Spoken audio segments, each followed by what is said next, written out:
Continuando, a última prática vegetativa que nós vamos observar é o quebra-vento. O quebra-vento, ele é um conjunto de árvores, né, que serve para atenuar, reduzir a velocidade do vento, né? Então, ele atua principalmente contra a erosão eólica, né? Então, quando um solo está descoberto, né, durante os intervalos entre as safras, né? Se você não tiver palhada sobre o solo, não for um sistema de plantio direto, né? Essa questão do quebra-vento ajuda, né? Além disso, o quebra-vento ele ajuda na melhoria das condições ambientais, né? Então, confere um microclima adequado para aquela área, né? Então, é uma área que vai ficar sempre com clima ameno, né? A velocidade do vento vem com menos intensidade. Além disso, por exemplo, se você tiver geada, chuva de granizo, o quebra-vento ajuda a reter essa questão desse frio intenso, certo? Além disso, a gente sabe que existem bastante culturas que são muito sensíveis a esse excesso de vento, né? E elas podem tombar. Por exemplo, assim, o milho, que é uma cultura grande, na época que ele está secando, né? Que ele já está ali com a espiga já aparente, né? Está entrando na senescência, que a gente chama. O que acontece? Se tiver uma chuva de vento, né, muito forte, acama esse milho, derruba ele. Então, isso é perdido, né, para a colheita. Então, essa barreira de árvores, ela ajuda a proteger os cultivos, certo? Existem uma série de espécies que podem ser utilizadas de porte alto, médio ou baixo, tá? Acácia, eucalipto, pinos, bambu, né? Cana-de-açúcar, capim-elefante, o próprio milho, né? Existem aí uma série de plantas e existem as condições mais interessantes para elas serem utilizadas. Depois vocês dêem uma olhada legal nessa tabela aqui. Vamos entrar então nas práticas conservacionistas de caráter edáfico, né? Bom, essas práticas são práticas que são feitas para se procurar manter e até mesmo melhorar a fertilidade do solo, tá? E em função disso, sempre manter a superfície com uma boa cobertura vegetal, né? Que é um dos princípios aí das práticas conservacionistas, né? Então, são práticas feitas principalmente com o intuito de melhorar atributos químicos, né, como a fertilidade, atributos físicos, como a aeração e a retenção, e atributos biológicos, como a atividade microbiana. Então, você melhorando esses atributos aqui, ó, químico e físico, você melhora com certeza a atividade microbiana de um solo. Bom, as práticas de manejo de fertilidade, elas podem ser consideradas práticas conservacionistas. Por quê? Porque quando elas são feitas de maneira correta, elas vão manter ou vão repor, né, vão melhorar a fertilidade de um solo. Então, quais são essas práticas de manejo de fertilidade, né, que são consideradas práticas edáficas?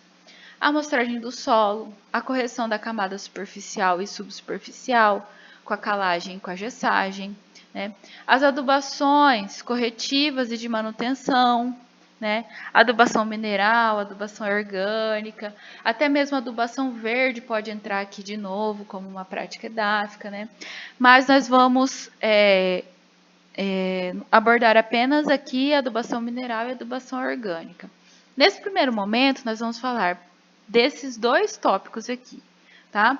A questão das adubações nós vamos deixar para a aula de amanhã, certo? Então, vamos falar sobre as práticas conservacionistas de caráter edáfico, vamos falar sobre a amostragem do solo agora e a correção da camada superficial e subsuperficial com calagem e gessagem.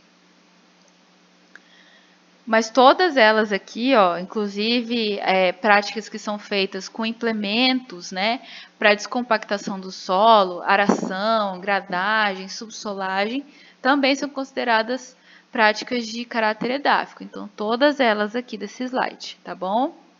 Então, vamos começar. Amostragem do solo.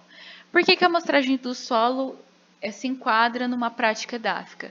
Porque ela é importantíssima, né? Ela é a primeira etapa para você avaliar a fertilidade do solo. E é com base nela que você vai fazer a recomendação adequada, né, da quantidade de corretivo necessária, de calcário, de gesso, né, e de adubos, né, para você não gastar de forma errônea, né. E até, gente, a utilização excessiva de um corretivo, de um fertilizante, pode trazer problemas de degradação para um solo, pode acidificar um solo, pode trazer problemas de salinização, né? Uma série de problemas podem acontecer quando você não segue um programa adequado para avaliação da fertilidade, né? Faz uma amostragem de solo primeiramente, depois faz a interpretação e faz a recomendação correta dos corretivos e dos adubos, certo? Bom, correção do solo. Então, a gente tem a correção da camada superficial e da subsuperficial, né?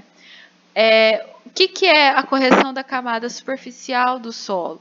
É a utilização de calcário. Então, a camada superficial, aquela camada que a gente chama de camada arável do solo, ali entre 20 até 20 centímetros, né, a gente chama de camada superficial, né?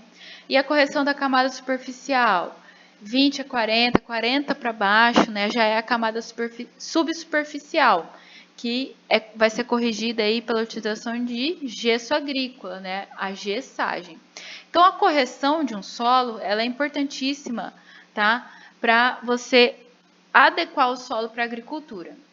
Aqui no Brasil, a gente tem solos com problema de acidez, excesso de alumínio, tá? Como nós já falamos anteriormente, né? E baixos teores de cálcio e magnésio. Além disso, o fósforo presente nos nossos solos, ele forma complexo com alumínio, ele fica imóvel, a planta não consegue utilizar ele dessa forma, tá? Então, você tem uma série de problemas nos nossos solos, só que, né, ainda bem que podem ser corrigidos, né? Principalmente com essa correção aqui, né? Essa correção, então, vai melhorar a eficiência da utilização dos nutrientes, né? E também a eficiência da utilização da água pelas plantas. Bom, a calagem. A calagem é a utilização do calcário para correção da camada arável, né, do solo, como eu falei para vocês. A calagem, ela vai corrigir a acidez do solo, né, para subir esse pH, né, ficar ali mais que 5,5, né, 6,5, quase próximo do neutro, tá bom? Por quê? Porque quando você sobe o pH de um solo para cima de 5,5, tá? Os nutrientes se tornam mais disponíveis para a planta absorver, que foi o que eu mostrei na aula passada, que vocês viram, perdão, na aula passada, nos gráficos, certo? Então, gente, uma calagem realizada de forma correta vai melhorar a CTC de um solo, porque os nutrientes vão estar melhor disponíveis, né? Com pH adequado, todos os nutrientes importantes para a planta, né, vão estar disponíveis, né? São passíveis de fazer troca lá e a planta absorver, tá? Além disso, o próprio calcário fornece cálcio e magnésio para a planta, né? Ele tem cálcio e magnésio na sua composição, isso é ótimo para o crescimento dela. Vai fazer neutralização do alumínio, que é tóxico para as plantas, né? O alumínio ele reduz o crescimento das raízes, né?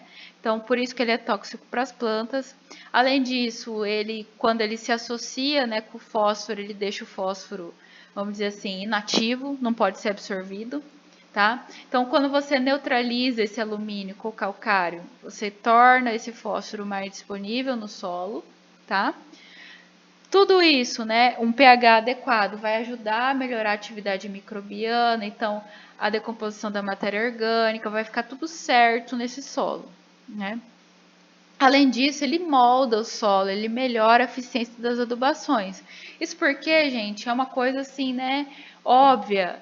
Você vai ficar gastando com NPK, que é um negócio super caro, né, no solo, fertilizante no solo, sem ter corrigido o pH? Não pode, né? Você não pode fazer uma adubação sem ter corrigido o pH. Então, se for necessário, você tem que corrigir o pH antes e o alumínio tóxico. Aí sim você faz a fertilização, a adubação correta do solo. Por quê? Se o pH estiver baixo, a planta não consegue absorver, que foi o que nós vimos na aula passada. Então, posso jogar o NPK que for, né? Se não tiver corrigido o pH, a planta não absorve, né? Então, a gente vê aqui, ó, um experimento feito, né? Olha a diferença do crescimento da planta sem calcário e com calcário, tá? A mesma questão do enraizamento, olha a diferença, né? Então, isso é por quê? Porque com calcário tem melhor disponibilidade de nutrientes, né? Tem a neutralização do alumínio tóxico, enfim. Então, a condição é muito melhor. Como que é feita a aplicação do calcário, né?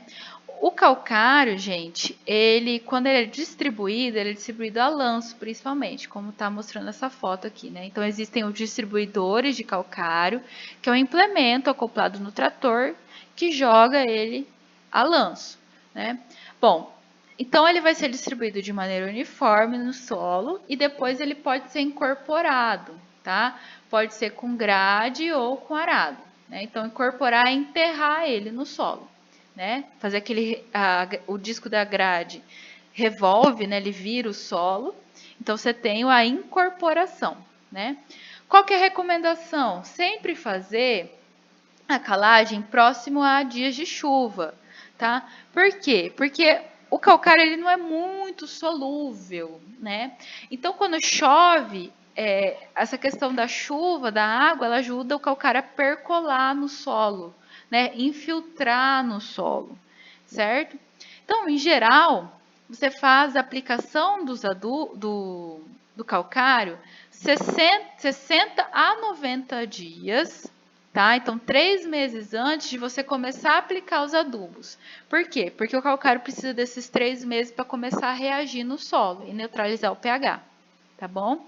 Então, aí tem outra recomendação aqui, ó. Se na região tiver um período de seca e um período de chuva muito restrito, então sempre fazer no período de chuva, tá? Porque daí o pH já fica corrigido no solo, tá?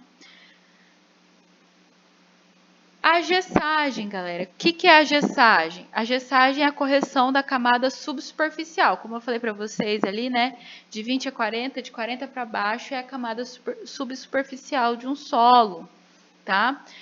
É importante te ressaltar que existem muitos enganos sobre isso, mas gesso, ele não corrige acidez, tá? Esse é o papel do calcário, né? O gesso, ele ajuda a corrigir, vamos dizer assim, a acidez de forma indireta. Por quê? Porque ele ajuda o calcário a descer em profundidade no solo. Mas qual que é a principal vantagem do gesso, né? Justamente porque ele tem uma alta solubilidade, ele consegue penetrar, ele infiltra melhor no solo, tá? Então, ele vai fornecer o cálcio, tá? Na profundidade do solo e vai neutralizar o alumínio. Então, a principal vantagem do gesso é a neutralização aqui do alumínio, certo? Em camadas subsuperficiais de 20 a 40 e abaixo de 40, né? O gesso vai retirar o alumínio tóxico e vai colocar cálcio. Além de cálcio, ele vai ser uma ótima fonte de enxofre para esse solo, certo? Então, pessoal, como ele vai remover o alumínio tóxico, né, da camada abaixo ali do solo, isso vai fazer com que as raízes comecem a se aprofundar mais nesse solo, tá? Então, percebam aqui nessa figura, ó, sem gesso, as raízes chegam até uma camada de 40 centímetros, uma profundidade de 40 centímetros. Agora, com gesso, né, você tem ela chegando ali até 1 metro, né, 1 metro mais ou menos, tá? Isso faz com que haja um melhor aproveitamento da água, tá? Quando você tiver uma estiagem muito severa, a planta que tiver maior enraizamento, ela consegue aproveitar melhor a água distribuída nesse solo, certo? Então, dessa forma, galera, vejam só aqui, ó, o uso da água, né? Até 1 metro, ela consegue utilizar 54% da água disponível no solo. E aqui, ó, não tem nada, ela não usa nada porque ela nem chega aqui. Então, em períodos de estiagem, solos que recebem gessagem, os cultivos tendem a permanecer, crescer melhor, certo? Então, essa é uma das maiores vantagens da gessagem. Então, para finalizar, aqui a gente tem, ó, as diferenças, né, os benefícios da calagem e da gessagem, né? Então, muitas vezes essas práticas são confundidas, mas elas têm diferentes benefícios, né? A calagem, ela altera o pH do solo, a gessagem não altera, né? Então, a gessagem, o gesso ajuda o calcário a descer no solo, aí sim altera o pH, tá? Bom, a calagem faz o fornecimento de nutrientes como cálcio e magnésio, né? Já o gesso, ele fornece cálcio e enxofre. A calagem atua nas primeiras camadas do solo e o gesso nas camadas mais profundas. A calagem, ela elimina a acidez, aumenta a CTC, melhora o aproveitamento de nutrientes. Já o gesso, ele vai reduzir o alumínio, né, em profundidade, aumentar o sistema radicular da planta e melhorar a absorção de água e de nutrientes. Então é isso, galera.